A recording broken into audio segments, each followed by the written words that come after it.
हम अक्सर अपने कर्मचारियों को पूर्ण स्वतंत्रता देने की बात करते हैं, लेकिन अगर हम अपने कर्मचारियों को गलती करने की स्वतंत्रता नहीं देते तो ऐसी स्वतंत्रता का कोई मोल नहीं। यहाँ गलती देने की स्वतंत्रता का अर्थ है कि नासमझी, जाने अनजाने में हुई गलतियों को माफ करना, छोटी गलती की बड़ी सजा देना। तब ही आपके कर्मचारी खुश होकर अपनी जिम्मेदारियों का निर्वहन करेंगे। गिरीश वर्मा जी के ऑफिस की तरफ से आयोजित एक प्रबंधन कार्यशाला में आए एक प्रसिद्ध स्पीकर ने कहा। पूरी कार्यशाला के दौरान गिरीश जी के कानों में उसी के शब्द गूंजते रहे। टी ब्रेक के दौरान जब स्पीकर से चर्चा करने का अवसर मिला तो गिरीश जी ने उनसे पूछा भी कि यही बात अपने बच्चों के लिए भी है क्या? अगर बच्चों को स्वतंत्रता देते हैं तो गलती करने की भी स्वतंत्रता देनी चाहिए। हाँ, बिल्कुल, स्पीकर ने कहा। गलती से बच्चों का नुकसान होगा। गिरीश जी ने अपनी चिंता जताते हुए कहा। लेकिन गलती करने से ही बच्चे सीखेंगे। कल को बच्चों के साथ कुछ भी गलत हो जाए तो लोग माता पिता को ही जिम्मेदार ठहराएंगे। आपका नाम क्या है? जी, गिरीश। गिरीश जी, बच्चों का नुकसान तो कई बार माता पिता द्वारा लिए गए निर्णयों से भी हो सकता है। निर्णय सही या गलत दोनों हो सकते हैं और इसका पता निर्णय लेने के बाद ही चलता है।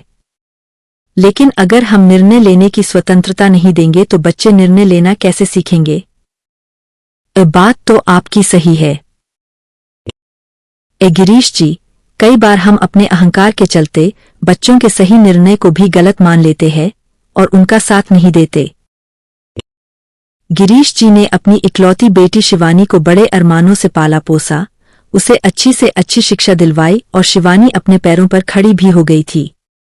शिवानी को उन्होंने भरपूर स्वतंत्रता दी और शिवानी ने भी स्वतंत्रता का उपभोग करते हुए अपना संपूर्ण विकास किया। वह पढ़ाई लिखाई, खेलकूद, सांस्कृतिक कार्यक्रम आदि सभी गतिविधियों में अव्वल आती रही और अपनी बेटी की उपलब्धियों पर गिरीश जी का सीना गर्व से चौड़ा होता रहा। शिवानी को अपने साथ ही कार्य करने वाला अविनाश भाग्या और उसने सबसे पहले अपने पापा गिरीश जी को ही बताया। गिरीश जी इसके लिए बिल्कुल तैयार नहीं थे। उनको लग रहा था कि शिवानी ने स्वतंत्रता का दुरुपयोग किया है। शिवानी ने उनका अपनी बेटी के लिए वर खोजने के अधिकार को उनसे छीन लिया है। अविनाश उन्हें पसंद आ गया था और उसके घरवाले भी उन्हें सुलझे हुए ही लगे थे। उसके बावजूद भी वह इस रिश्ते को हाँ नहीं कह पा रहे थे। पापा, अब तो गलती हो गई। मैं अपने आप को समझा नहीं सकी। आप तो इस गलती के लिए मुझे माफ कर दो और इस शादी के लिए सहमति दे दो। साथ ही अविनाश को भी स्वीकार कर लो। शिवानी न जाने कितनी ही बार गिरीश जी से कह चुकी थी।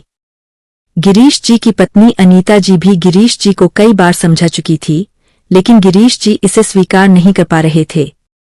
वह अपने आप को ठगा हुआ सा महसूस कर रहे थे। इसलिए हर समय, हर स्थान पर उनके दिल और दिमाग में यही बातें चलती रहती थी।